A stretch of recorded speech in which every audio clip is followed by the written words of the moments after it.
समाजवादी में भी है, मगर किसी ने सिवाय एक रस्मी अखबारी मीडिया को बयान देकर, किसी ने कानून के दायरे में रहकर उसका पुरजोर जवाब नहीं दिया।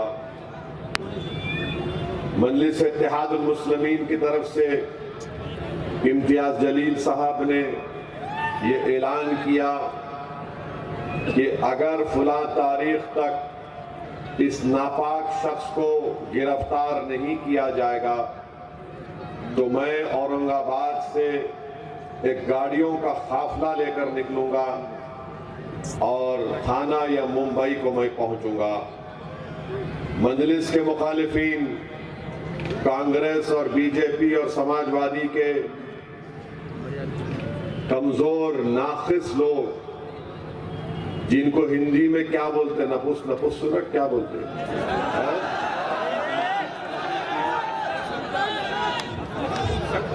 नपुंसक,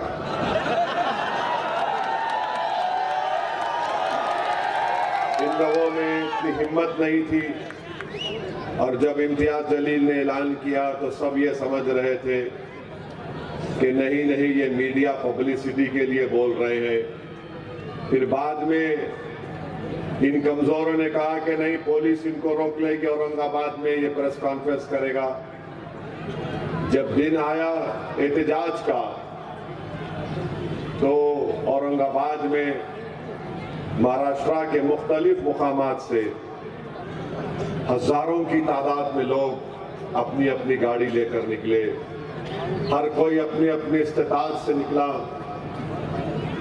और जब इम्तियाज जलील ने मुझे फोन किया कि असद भाई, औरंगाबाद की पुलिस मेरे घर को आई है और मुझसे कह रही है कि आप इस जुलूस को औरंगाबाद से मत निकालिए।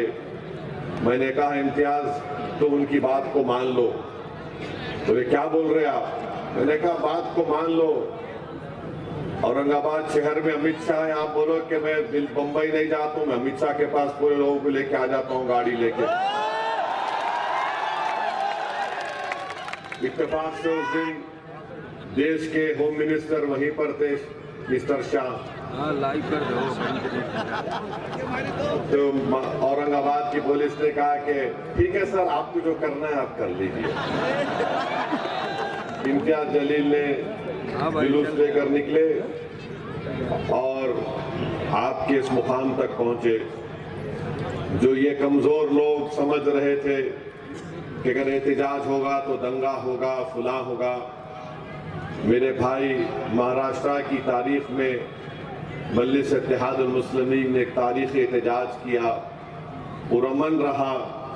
आप तमाम की दुआएं और ताउन था। हमने दुनिया को बता दिया कि हम एहतजाज पुरअमन कर सकते हैं। और हम एहतजाज अपनी जात के लिए, अपनी नफ्स के लिए नहीं किए। हम एहतजाज इसलिए किए कि जिसके नाम का सदका हम खाते हैं, हम गुलाम हैं उस दर के, तो गुलामी का सबूत देने के लिए हमने एहतजाज किया था। और अगर दोबारा कोई महाराष्ट्र में इस तरह की हरकत करेगा तो आइंदा एहतजाज भिवंडी थाने में नहीं रुकेगा, आजाद मैदान पे जाके रुकेगा, मुंबई के इंशाअल्लाह ताला।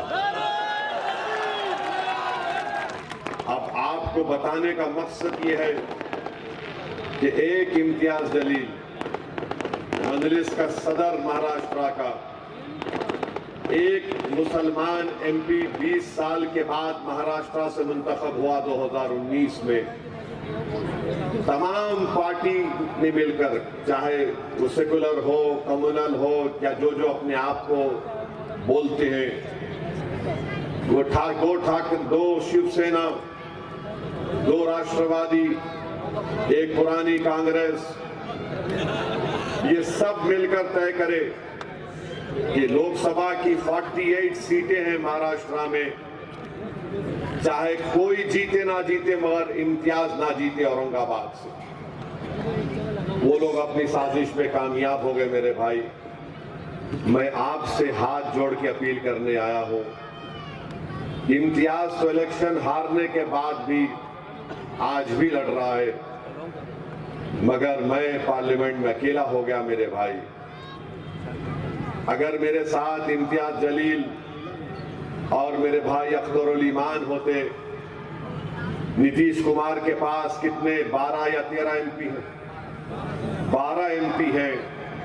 12 एमपीओं के ऊपर मोदी बैसाखियों के वजीर आजम बन चुके। नहीं, हंसने के लिए नहीं कह रहा हूं। अगर मजलिस इत्तेहादुल मुस्लिमीन के 7-8 एमपी जीत जाते तो क्या आप ये उम्मीद कर सकते कि पार्लियामेंट में वक्फ को बर्खास्त करने का बिल लाया जाता? सोचो भिवंडी की आवाम, तकारीर तो बहुत होंगे, मगर आपको एक फिक्र देकर जाना चाहता हूं। अगर मेरे साथ इम्तियाज जलील होते, अख्तरुल ईमान होते, तो वक्फ को बर्बाद करने का, मस्जिदों को छीनने का, दरगाहों को छीनने का बिल नहीं पेश होता मेरे भाई। हम इस बात पर गौर नहीं करते कि हमारे नुमाइंदों की कितनी बड़ी जरूरत है हमको। हम सिर्फ यही समझते कि नहीं, मेरा फायदा नहीं, मेरा नुकसान है, ये मेरा नुकसान है, मेरा फायदा। मैं देखता हूं पार्लियामेंट में अकेले